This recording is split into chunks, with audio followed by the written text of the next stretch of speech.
BJP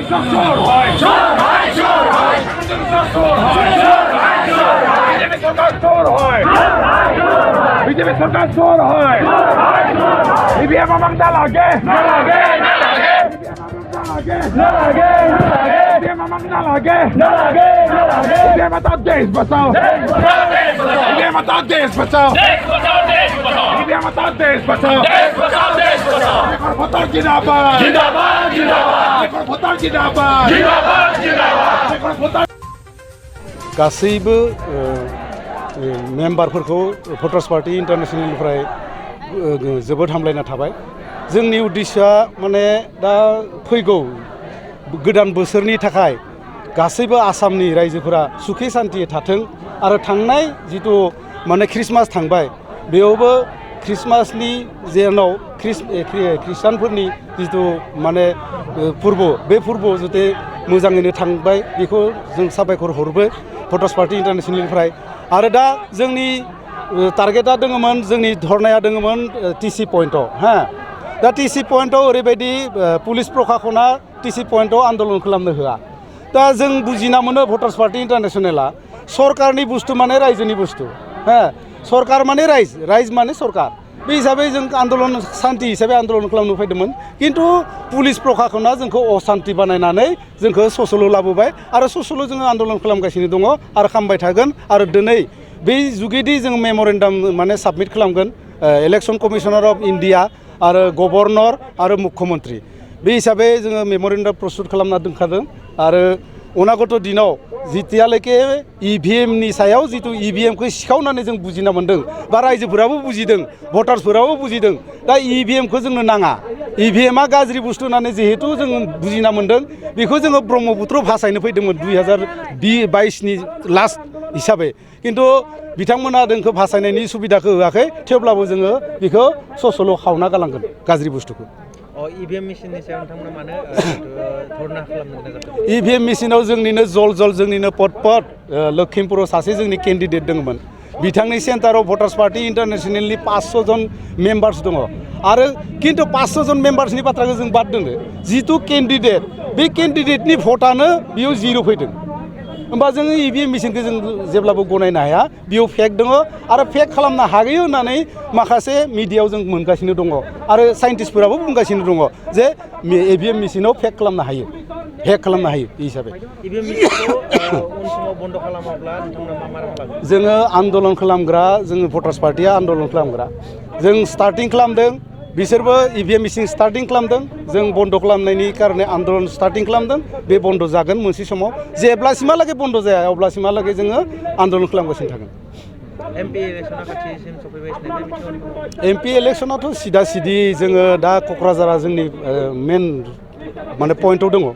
Kokrajhar बेनिफ्राय मंगलदै बेनिफ्राय गुवाहाटी बेनिफ्राय लखिमपुर बेनिफ्राय बरपेटा तेजपुर बेखिनिया एकदम 100% जोंनि भटार्स पार्टीनि सापर्ट दङ आरो जों बे हिसाबै जों टारगेट दङ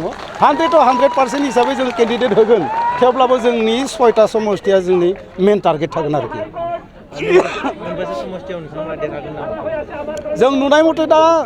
क'क्राझारा फाइनेल जोंनि जितु पजिशन जोंनि ग्रासरुटआव बुथ लेभेलाव जे थिग तेनेका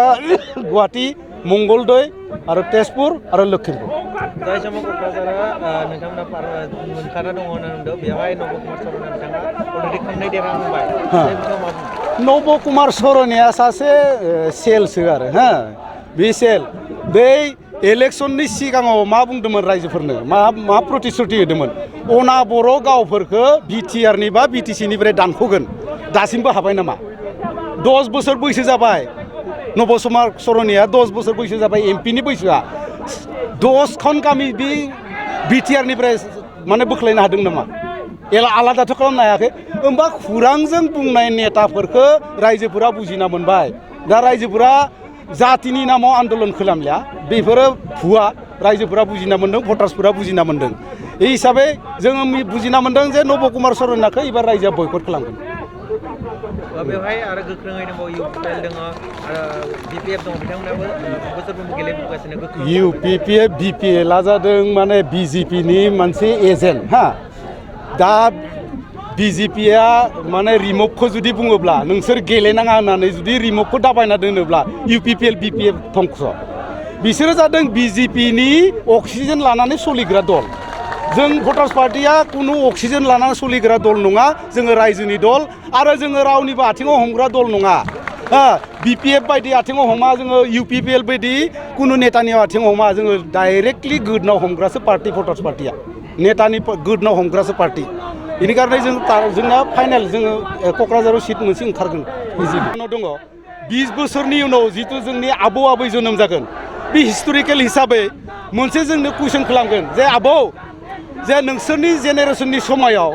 एमपि जानांगौबा जा सासे मुख्यमन्त्रि जानांगौबा मा सार्टिफिकेटनि प्रयोजन मूल सार्टिफिकेटआ जादों जातिखौ थगायनो हानाय सार्टिफिकेट जातिखौ थगायनो हानाय सार्टिफिकेट नांगोन बेनि उनाव करापसन खालामनो हानाय सार्टिफिकेट नांगोन नंगौना नङा बेनिफ्राय माने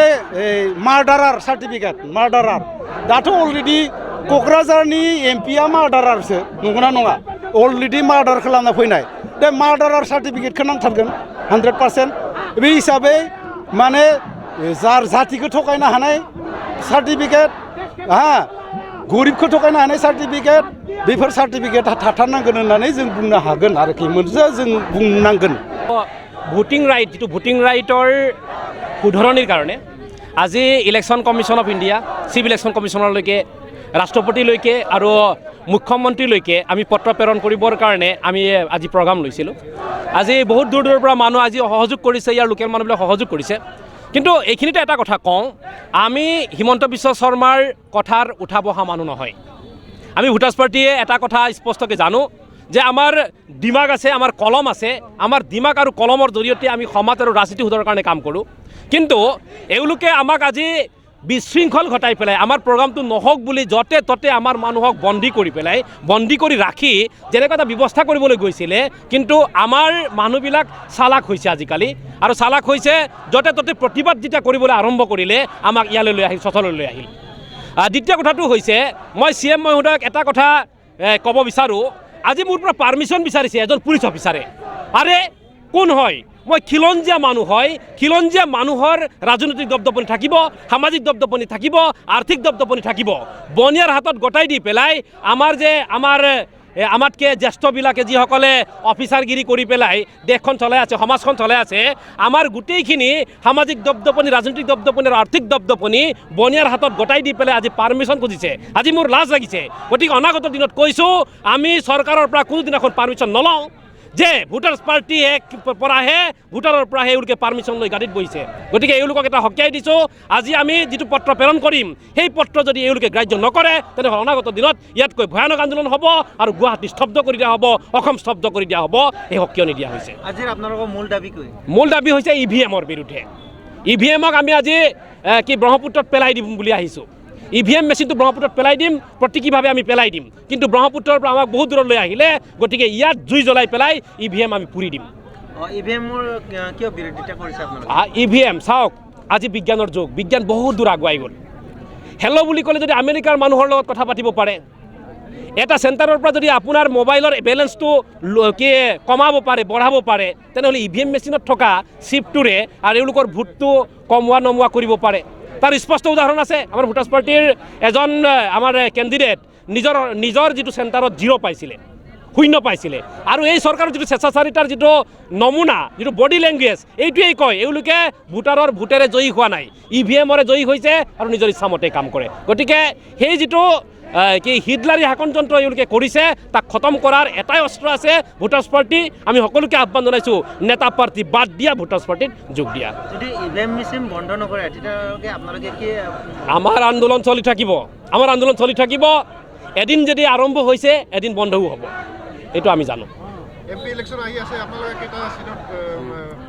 MP ইলেকশ্যন অসমত যিমানকেইটা চিট আছে আমি গোটেইখিনিৰ কাৰণে সাজু আছোঁ কিন্তু বৰ্তমান যিটো পৰিৱেশ পৰিস্থিতিৰ ওপৰত ভিত্তি কৰি পেলাই যদি